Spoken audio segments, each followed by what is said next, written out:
On vous souhaite la bienvenue à ericlatour.com. Dans quelques instants, on reçoit le directeur général de Bassin en Fête qui nous a donc annoncé et confirmé la fin de l'activité, la grenouille en fête qui existait depuis plus de 37 ans du côté de Chambly. Donc, il y a des impératifs au niveau du niveau de l'eau et les inondations de 2011 également n'ont pas aidé. Bref, on va faire un peu le tour de la question et revenir aussi sur l'événement Alcool et saveurs qui se tenait à la fin du mois de janvier. Mais d'abord, parlons du monde des arts. Parlons de la galerie Action Art Actuel qui est actuellement un artiste en résidence.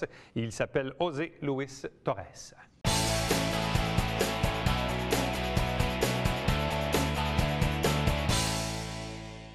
L'invitation est lancée du 27 février jusqu'au 22 mars chez Action Art Actuel au 191 de la rue Richelieu dans le Vieux-Saint-Jean.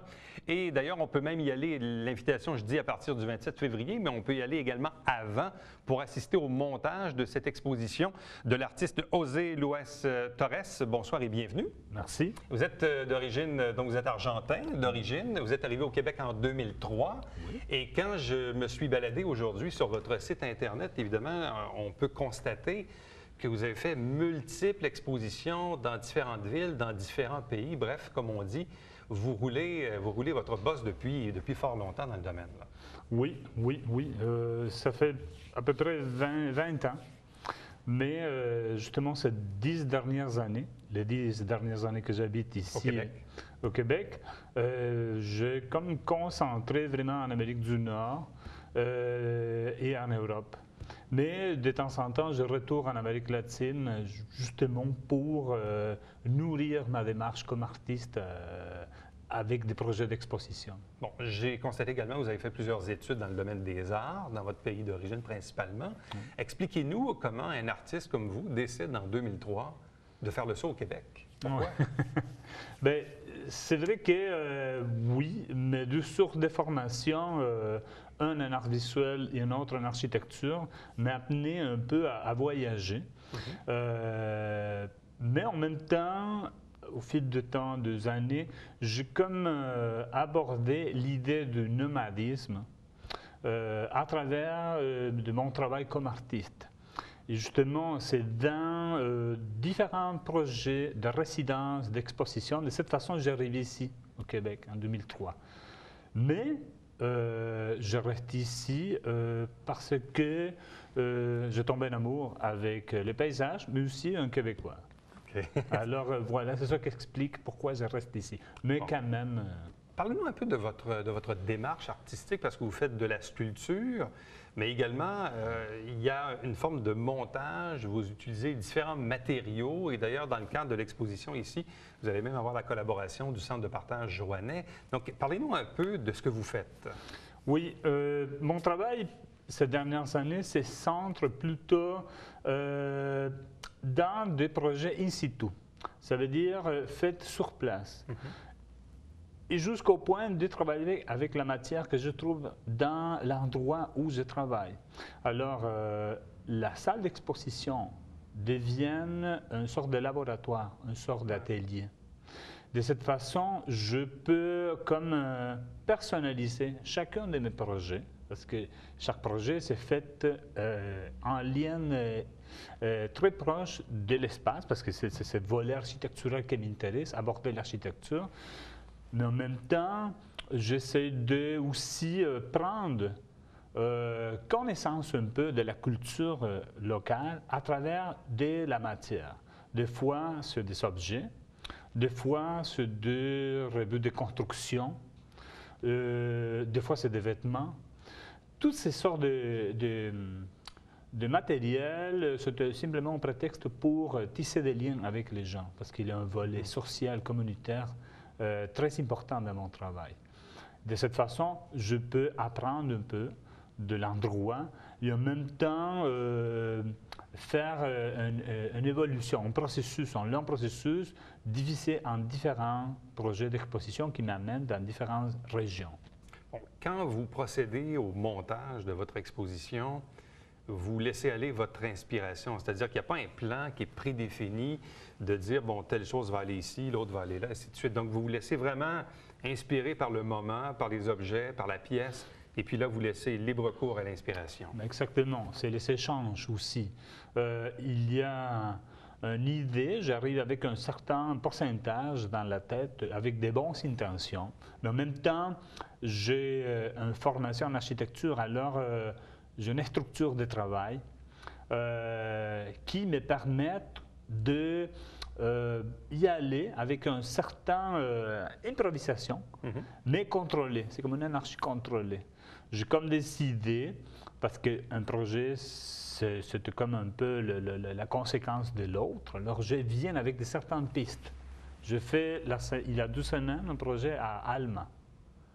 Et justement, la réflexion de là-bas, je les amène ici pour le rédigérer à partir de ce que je trouve sur place. Bon, à quoi ça ressemblait à Alma, ce que vous avez présenté? Oui, c'était dans la même dynamique parce que justement, j'interpellais les gens, j'invitais les gens à apporter des objets. En même temps, je travaillais avec des centres de recyclage de la région pour faire 6 petites mises en scène.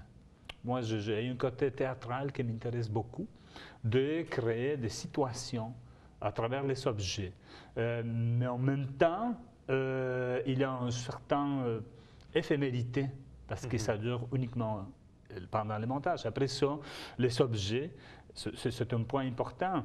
Quand la personne apporte ces objets, après le montage, la personne part. Alors, je prends pour quelques jours, quelques semaines, ces sortes de dons de gens pour l'incorporer, le faire participer à une expo. Mais après, sa vie continue. Et ces sortes d'expériences me font réfléchir par rapport à l'objet comme contenant d'histoire. Là, vous êtes arrivé ici à Saint-Jean-sur-Richelieu depuis combien de temps? Aujourd'hui. Aujourd'hui même? Oui. Donc, le travail commence maintenant. Est-ce qu'il est déjà amorcé? Oui. Les idées, celles venues d'Alma, sont encore Exactement. fébriles? Il y a, pour moi, la période, on peut dire, de montage devient une période de résidence. C'est une période où je continue à réfléchir sur ce que j'avais fait là-bas, mais essayer de passer par le filtre de Saint-Jean-sur-Richelieu. À quel moment allez-vous commencer le montage? Ce soir même. J'ai déjà des idées en tête que demain, je vais commencer comme à adapter avec la rencontre de gens, avec les objets que je trouve. Et en même temps, l'échange avec des gens, c'est très important. Ça. Et quelles sont les idées que vous avez en tête? Il y a une idée de cartographie que j'aimerais aborder à travers les objets. Mais en même temps, j'aimerais voir un peu les réflexes de cette communauté, de cette société à travers les objets. Mais l'idée des cartes, pour moi, c'est quelque chose de fraîche que j'aimerais aborder dans ce projet d'expo.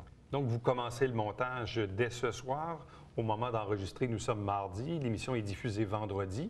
L'exposition, proprement dit, commence le 27 février. Mais entre-temps, vous invitez les gens à assister au montage. Exactement. J'invite d'un côté aux gens à m'apporter des objets. Ça peut être n'importe quoi, alors? Des objets du quotidien. Du quotidien, ça veut dire, des fois, qu'est-ce qu'on trouve à la maison. Des fois, même, il y a des objets mal aimés qu'on laisse, on néglige, on laisse de côté, mais on est incapable de se débarrasser. Ouais. Alors, j'aime cette sorte de rituel fétiche, qu'on peut dire, parce qu'il y a quelque chose, il y a un souvenir, c'est l'histoire, même il y a des affections par rapport à... Alors, les gens sont invités à amener et me prêter ça, ou des fois le donner. C'est comme un passage, un don. Mais en même temps, la galerie, c'est une porte ouverte. Moi, ça devient un atelier, mon laboratoire. Je n'ai pas de problème. Et en plus, on peut dire que la physionomie de la galerie, c'est une vitrine. Les gens sont invités à regarder un peu, à entrer, ils voient un peu ma démarche, comment je travaille. Et tout ceci va durer donc une dizaine de jours? Oui, c'est à peu près, oui, c'est une dizaine de jours. Oui, à peu le près. temps d'arriver après ça à l'inauguration. Et une fois que le travail est terminé, qu'est-ce qui se passe pour vous? Mais pour moi, c'est justement, c'est un travail que je n'ai jamais fini complètement. Alors, c'est un chantier. Même durant l'exposition, ça peut encore évoluer Des fois, oui. Ouais. Oui, il y a déjà eu des cas que l'œuvre a continué à évoluer, mais tout dépend des contextes aussi. Mais dans ce cas, moi, je laisse un peu cette sorte d'intervention qui peut être une grande installation ou composée dans différents satellites, on peut dire. Mais c'est ça, je continue la réflexion vers un autre projet. Bon, est-ce que déjà votre agenda est rempli pour le reste de l'année? Il arrive quoi après Saint-Jean-sur-Richelieu? Val-David. Il y a Val-David d'ici 2 semaines. Et après ça, c'est plutôt en Alberta. Ah oui. Alors, cette année, Baie-Saint-Paul, avec une portion de Baie-Saint-Paul. Alors, il va voir, c'est une façon aussi pour moi d'organiser une année de travail, mais en même temps, un projet. Ouais. Divisé en 5, 6, 7 expositions. Alors, ça me permet d'aborder une recherche ponctuelle. Bon, et d'ordre général, vous habitez quoi, la région de Québec, c'est ça? J'habite à Montmagny. À Montmagny, hein? À Montmagny. Alors, c'est justement cette situation géographique plutôt en campagne, mais proche de la ville, me permet aussi d'aborder un peu l'histoire du Québec. Donc, on vous invite à vous rendre chez Action Art Actuel, 191 de la rue Richelieu, non loin d'ici, dans le Vieux-Saint-Jean. Donc, vous savez que la galerie a déménagé. On est passé d'une façade à l'autre, de l'autre côté de la rue. Donc, à compter de maintenant, montage, exposition, donc inauguration le 27 février jusqu'au 22 mars, pour voir l'œuvre de José Luis Torres, qui est argentin d'origine et qui habite le Québec depuis 2003 et qui possède un excellent français. Ah, ben merci. Merci, on vous félicite. Merci beaucoup, puis bonne chance. Merci. Restez avec nous. Au retour, on vous parle de la grenouille en fête qui, malheureusement, ne reviendra plus jamais.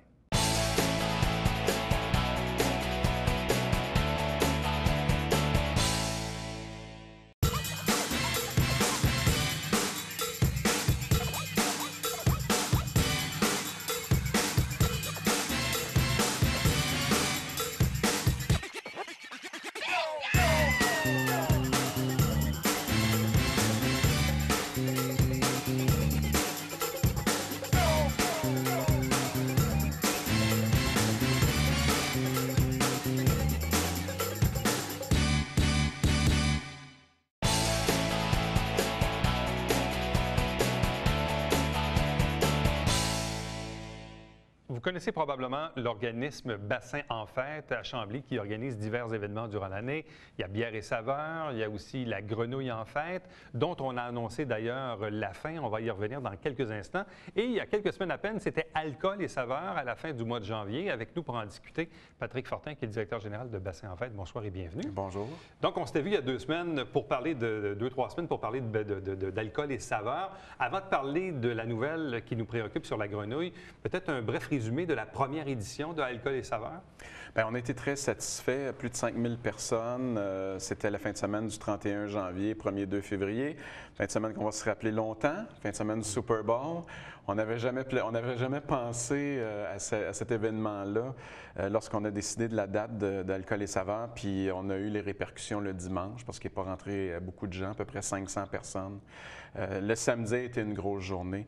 Mais de façon générale, je vous dirais, les festivaliers ont beaucoup apprécié l'événement et surtout les exposants parce que c'est un festival de dégustation. Donc, pour nous, les exposants qui payent pour avoir un kiosque et vendre leurs produits, c'est hyper important que eux, ça soit rentable, la vente de leurs produits pour la dégustation. Donc, la majorité ont fait leurs frais, donc ont fait de l'argent ce week-end-là, ce qui laisse présager un retour pour la majorité d'eux en 2015. Bon, et en 2015, est-ce qu'à ce moment-là, au niveau stratégique, est-ce qu'on s'orienterait vers les mêmes dates ou un week-end d'avant ou un week-end d'après pour éviter le Super Bowl? Je ne sais pas. Écoutez, on va réfléchir très sérieusement. Ouais. C'est sûr et certain qu'on va se pencher sur la date. On va aussi discuter avec le Mondial des sites de glace à Rougemont. L'événement, eux, était 2 semaines après nous.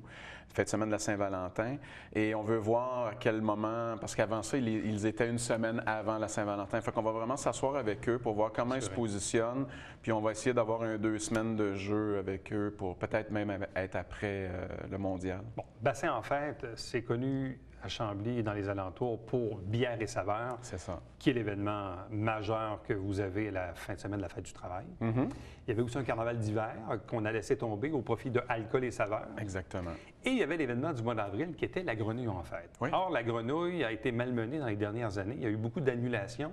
Combien à peu près? 4 annulations sur 8 ans, sur les 8 dernières années. Et pourtant, avant ça, dans les 24 premières années, Il y avait eu une annulation. c'est tout. Oui.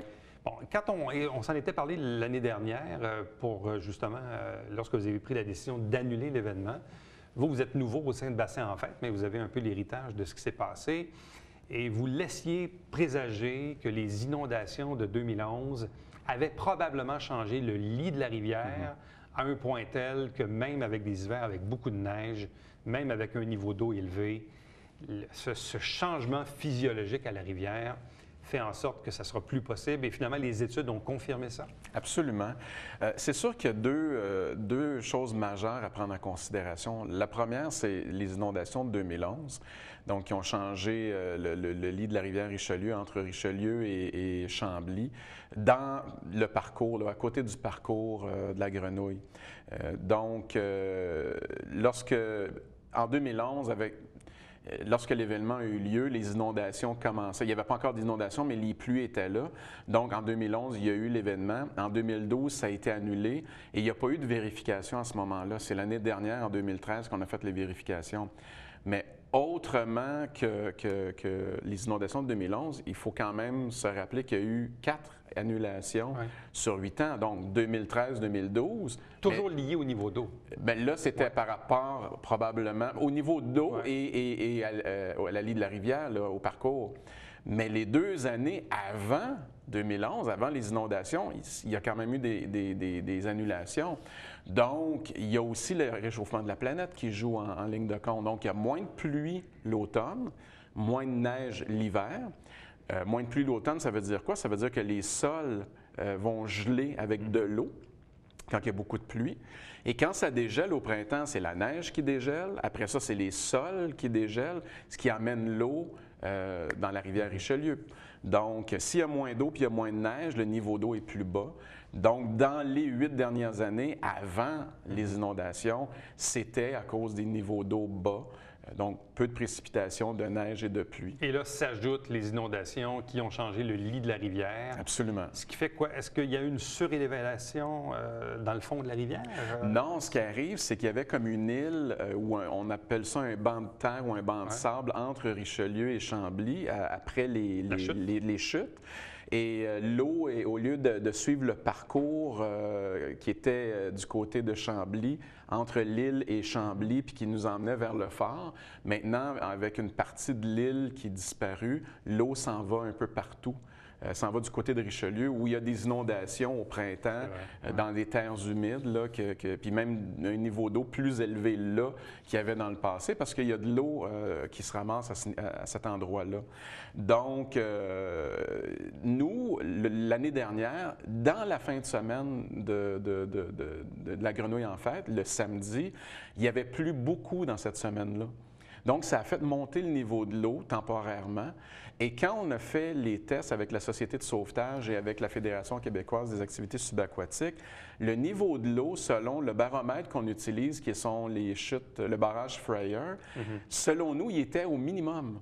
Donc, si on s'était fié à Internet et au niveau de l'eau, c'était à son minimum, au seuil minimum qu'on tolérait dans le passé, sauf que dans la vraie vie, lorsqu'on a fait les descentes, on était entre 1 et 2 pieds plus bas à certains niveaux et surtout à côté du phare Chambly, là où c'était l'arrivée. Donc, beaucoup de roches, beaucoup de danger de se blesser. Bon, évidemment, un événement qui se veut festif ne veut pas composer avec des accidents, des blessés ou même au pire la fatalité, quelqu'un qui décède, bon, peu importe. C'est ça. Ça, évidemment, il n'y a personne qui veut ça. En même temps, pour une organisation, il n'y a rien de pire que d'organiser quelque chose, d'aller chercher des subventions, des commanditaires, et à la dernière minute, on est obligé d'annuler.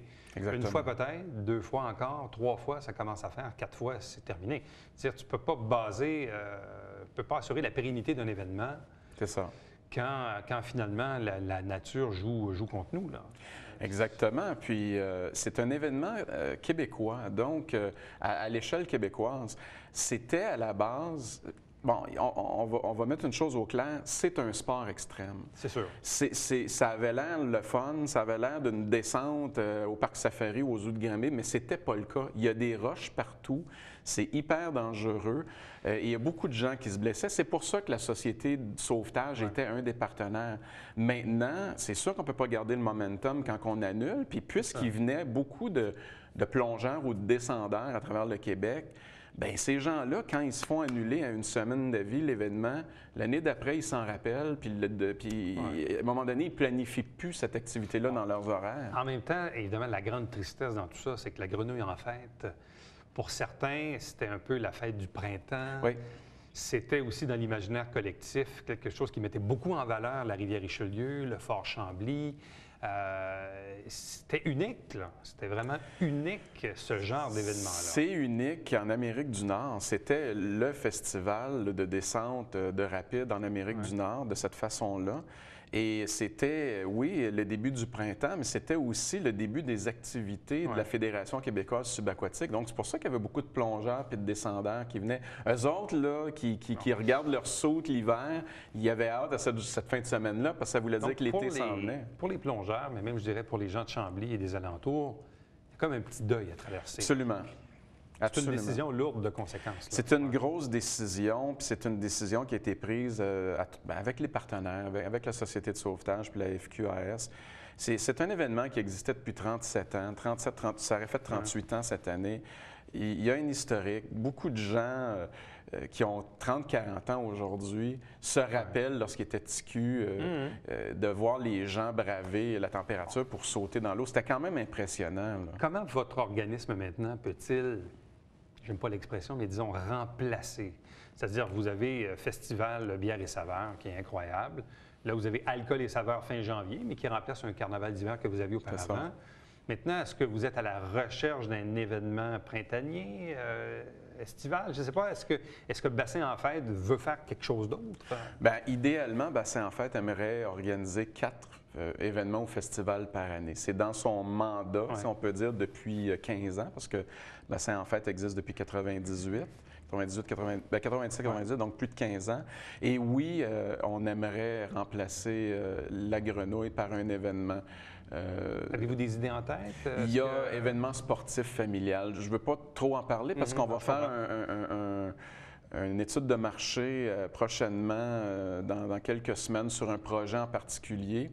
Puis on ne veut pas nécessairement trop le dévoiler pour pas qu'on se fasse voler l'idée. Mais chose est certaine, c'est que le prochain événement, on aimerait beaucoup que ça soit familial et sportif. Quand, fin du printemps, début de l'été, le mois de mai, juin, juillet, on ne le sait pas encore. C'est l'étude de marché qui va nous répondre à ça. Mais toujours pour objectif de mettre en valeur la rivière, le fort Chambly, le bassin de Chambly, le bassin, le parc. C'est ça, le bassin de Chambly, exactement. Bon. Est-ce que ça a des conséquences financières sur l'organisme, le fait d'annuler la grenouille? Oui, mais positives, parce que depuis quelques années, on accumulait des pertes minimes, mais c'était quand même des pertes.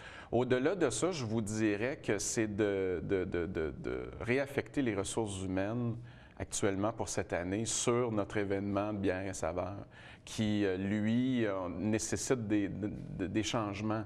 On veut, entre autres, corriger la situation des files d'attente à certains moments. C'est rendu gros, là. C'est un heureux problème. C'est un heureux problème, donc il faut vraiment régler ça. Puis il y a eu beaucoup de changements à l'interne au niveau du personnel, donc on doit s'approprier l'événement, on doit le travailler à un autre niveau, au niveau des commandites, par exemple, parce qu'il y a quand même plus de 50 000 personnes qui sont venues l'an dernier, 60 000 en 2012, qui avait été la meilleure année. Il avait fait beau tout le week-end.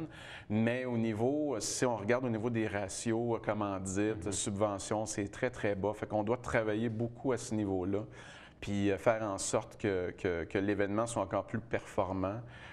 Parce que actuellement, l'événement performe, mais il y a l'organisation autour qui est Bassin en Fête qui devient la source de dépenses. Tout à fait. Patrick Fortin, merci beaucoup. Merci, Éric. Reste avec nous. Au retour, le Bavière quotidien.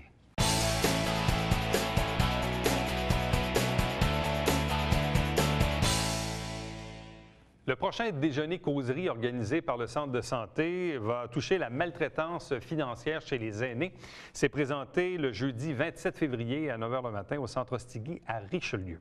À chaque semaine, on vous présente une émission qui s'intitule Saint-Jean-sur-Richelieu. On vous présente des extraits du Conseil de ville. En fait, nous, on fait la captation du Conseil le premier et le troisième lundi du mois et le mercredi qui suit. En fait, les 2 semaines qui suivent, on vous présente évidemment un résumé via des extraits. Télébingo, 3 500 $ en prix à chaque semaine, dont 2 000 pour la carte pleine. Il y a une trentaine de dépositaires dans la région pour acheter vos livrets. Pour connaître la liste, allez sur notre site Internet ou vous téléphonez ici. Et le Télébingo est diffusé le dimanche matin, 9 h 30, en direct au câble 9. Télévision du Richelieu, voici donc nos coordonnées. Pour me joindre directement, Éric Latour à commercial-tvrgr9.com. Je vous invite à visiter notre site Internet pour revoir les entrevues qu'on fait. Évidemment, les entrevues sont en format YouTube, donc disponibles sur vos appareils Apple. Et vous pouvez également nous suivre sur Facebook et sur Twitter. Et nous, on se fixe rendez-vous demain. Prochain rendez-vous d'ériclatour.com où il sera question des textos et du cellulaire au volant. À demain.